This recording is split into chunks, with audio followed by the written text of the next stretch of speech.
Gold medal वाली बहू। सपना के पिता एक गरीब किसान थे। माँ पिता खेत में काम करते तो पीछे से सपना गांव के बच्चों के साथ हॉकी खेलती। एक दिन शाम को, सारा दिन खेलती रहती है, ये नहीं कि छोटे भाई को संभाले। माँ पता है, मैंने आज हॉकी में पास के गांव के लड़कों की टीम को हरा दिया। अरे वाह वाह मेरी बेटी, शाबाश। ये ले कर रुपया, जा जाकर टॉफी खा ले। सपना खुशी से पिता के गले लग जाती है और बाहर चली जाती है। अरे तुम इसको बिगाड़ रहे हो, मैं ना इसकी शादी ही करा दूंगी। ऐसा कैसे शादी करा देगी? हाँ, अभी तो उम्र खेलने की है। माँ बड़बड़ करती वहां से निकल जाती है। लेकिन शाम को उन लोगों के घर कुछ लोग आते हैं। अरे राम सुखिया, जरा ये तो बतलाओ, सपना के बारे में क्या सोचा है? अरे क्या सोचना है मास्टर जी, पढ़ रही है, जितना पढ़ सकती है पढ़े, फिर शादी करवा देंगे, कोई अच्छा सा गांव का ही लड़का देख लेंगे। अरे तुम तो उसके पिता हो, तुमको कुछ नहीं पता? माँ घबरा जाती है। अरे का मास्टर जी, का पता नहीं, का हो गया? हम तो इनसे पहले ही बोल रहे थे कि लड़की की जात है, संभाल लो। अरे भाभी जी, आप भी ना कभी अच्छा भी सोच लिया करो। अरे सपना क्या खेलती है हॉकी, बड़े से बड़े आदमी भी नहीं जीत पाते हैं उससे। कल गांव में एक टीम आ रही है, लड़कियों की हॉकी खेलने उसे भेज देना, वहां शायद कुछ बात बन जाए। अरे ना ना मास्टर जी, कोई खेल वेल नहीं करवाना है हम लोगों को, वो भी शहर के लोगों के साथ तो बिल्कुल भी ना। शहर के लोगों को ना कोई भरोसा नहीं होता मास्टर जी। अरे कैसी बात कर रही हो सपना की माँ, बुरा आदमी तो हर जगह मिल जाएगा, उसके लिए शहर का और गांव का। हाँ हाँ मास्टर जी, हम लोग तैयार हैं, कल आ जाएगी सपना वक्त से। माँ के लाख मना करने पर भी पिता सपना को हॉकी टीम के लिए भेज देते हैं। शाम को सपना वापस आती है, लेकिन लटके मुंह से। और क्या हो गया, मार खाई हो का? कौन मारेगा हमें? कोई मार वार खाकर नहीं आए। अरे फिर शकल पर 12 क्यों बजे हैं, बताओगी? देखो माँ, आप समझोगी नहीं, बताकर फायदा क्या है? अरे बिटिया रानी, हम तो समझेंगे ना, हमें ही बता दे। सपना पापा के गले लग जाती है। पापा, मैं ना सिलेक्ट हो गई हूँ भारत की हॉकी टीम में खेलने के लिए। अरे वाह, ये तो बहुत ही खुशी की बात है मेरे बच्चे। फिर मेरी गुड़िया काहे परेशान है? पापा, मुझे दिल्ली जाना पड़ेगा आगे की प्रैक्टिस के लिए। माँ जो सारी बात सुन रही होती है, जोर से चिल्लाती है। एक पैसा नहीं है मेरे पास, समझी? कुछ नहीं दूंगी। शादी के लिए लड़का फाइनल भी कर दिया है, कल्ले का बेटा, वो शादी कर लेगा तुमसे। सपना पिता की ओर देखती है। अरे देख सपना, खेलने दिल्ली जाना है तो सिर्फ इसी शर्त पे कि आकर कल्ले से बेटे से चुपचाप शादी कर लेगी, बोल। अरे ठीक है ना, कल्ले का बेटा तो बहुत ही समझदार है, सरकारी नौकरी है उसकी, मान गया वो तो सपना शादी कर लेगी। सपना भी धीरू, जो कि कल्ले का बेटा था, उसे जानती थी। वो मन ही मन सोचती है कि शादी तो वैसे भी होनी है, लेकिन माँ की ये शर्त मान गई तो जीवन जीने का एक मौका तो जरूर मिलेगा। हाँ, मुझे मंजूर है।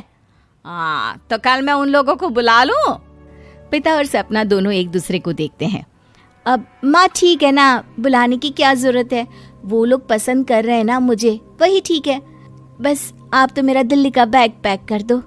सपना दिल्ली जाती है, दिल्ली टीम के लिए खेलने के लिए। सपना खूब अच्छा खेलती है और गोल्ड मेडल जीत कर आती है। जब वो गांव आती है तो उसका जोरदार स्वागत होता है। हर कोई सपना सपना चिल्ला रहा होता है। और सपना के पापा, तुम्हारी बेटी ने तो गांव का नाम रोशन कर दिया है। गांव की तरफ से तुम लोगों को गांव में पक्का मकान और सपना को परिषद में पक्की नौकरी देने के लिए हम तैयार हैं। अरे वाह वाह, पक्का मकान, ये तो बहुत अच्छी बात है, लेकिन सपना की नौकरी नहीं चाहिए हमें। हाँ, कैसी बात कर रही हो सपना की माँ? लड़की की नौकरी रहेगी तो अपने पैरों पर खड़ी रहेगी, किसी के आगे झुकने की जरूरत ना पड़ेगी। अरे चुप रहो, हम तो नौकरी ना करते हैं, पर मजाल है कि किसी के आगे झुके हो। ना ना, हमारी बेटी नौकरी नहीं करेगी। पिता लाख समझाते हैं लेकिन माँ नहीं मानती। और फिर वो दिन भी आ जाता है जब सपना को अपने कहे अनुसार लड़के से शादी भी करनी पड़ती है। ससुराल में। ए बहू, तू रोज रोज सुबह कहाँ जाती है? घर का सारा काम निपटा कर कहाँ भागती है? माँ का घर तो पास ही है, वहीं निकल जाती है क्या? नहीं माँ जी, मैं हॉकी खेलने जाती हूँ, मुझे खेलना पसंद है। खेलना पसंद है? अरे कैसी बात कर रही है बहू, शादी के बाद तो कोई लड़की खेलती फैलती नहीं है, वो घर का काम काज देखती है। सपना कुछ नहीं कहती। वो एक रोज कमरे में अपनी अलमारी ठीक कर रही होती है कि तब सुनो, वो जो लटक रहा है ना, क्या बोलते हैं उसे? मेडल। सपना पति की बात सुनकर खुश हो जाती है, उनके पास जाती है। मैं सोच ही रही थी कि तुमने कभी पूछा क्यों नहीं। ये मेडल है, मैंने जीता है। पता है, हॉकी में बड़ा मैदान, बहुत से लोग, 2 टीम और फिर शुरू होता है जुनून।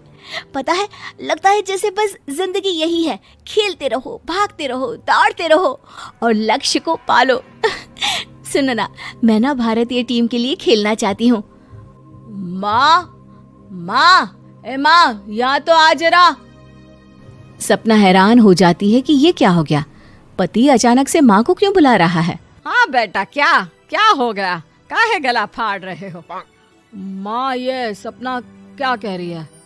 अरे बीवी तो बोलती ही रहती है बेटा, लेकिन क्या हो गया, चिल्ला क्यों रहे हो? ऐसा क्या बोल दिया इसने? माँ ये बोल रही है कि इसको खेलना है भारतीय टीम के लिए। सपना डर जाती है।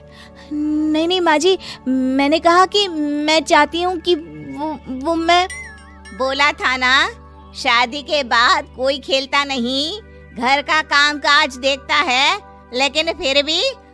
नहीं माँ जी, ठीक है, मैं घर का काम देखूंगी, कल से मैं खेलने भी नहीं जाऊंगी, माफ कर दीजिए।